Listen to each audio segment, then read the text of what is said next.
ودي تلاذي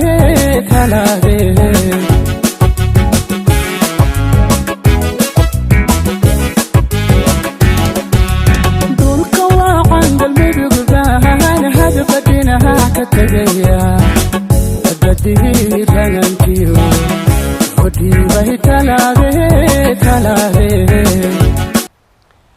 ما شاء الله soo dhawaada bulshooyinka Soomaaliyeed gaar ahaan reer Nairobi wax badan baa guriyaha lagu daalay laakiin caawa iyo hameen kasta oo Arbaca ah sida aad u taqaanid maalinka Arbacada hameenka Khamiista ay soo galayso ku soo dhawow Valley Hall oo lagu qaban doono caweyska dalsan waa kooxdii hidaha iyo dhaqanka oo idinku tala gashay madadaalo dood cilmiyeedyo waxyaalada cajiiba waxaan ku iraahdaa waxa aad kaamirada ku arki doontid waxa ka sii muhiimsan imaatinkaaga hoolku wuxuu ku yaalaa xaafada Burhaan gate B albaabka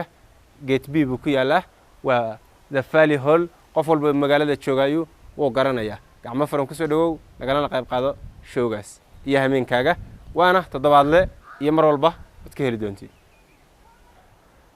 contactiga ama telefoonada aad kala soo xiriiri doontiin waa kuwa shaashada ku xusan labada telefoon ee shaashada ku xusan ayaad nagala soo xiriiri doontiin waa caweyska dalsan iyo Valley Hall reer Nairobi gacmo furan ku soo dhawaada habeenka Khamiista haddaan nahay reer dalsan kooxda reer dalsan waxa idinku talagalnay ciyaaro kala duwan jaamacad qurux badan fanaaniin hore fanaaniinta hadda joogto mid walba aan idinku talagalnay habeenka Khamiista iyo Valley Hall ku soo dhawaada ha ka maqnaanin maadaama lagu caajis guriyaha waxa idin rajaynayaa inaan habeenkaas idin noqdo habeen qurux badan waxa aad iskugu taxaluujiyay in ay idinka kiciyaan caajiska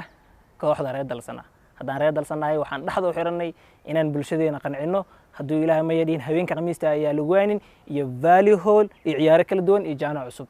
soo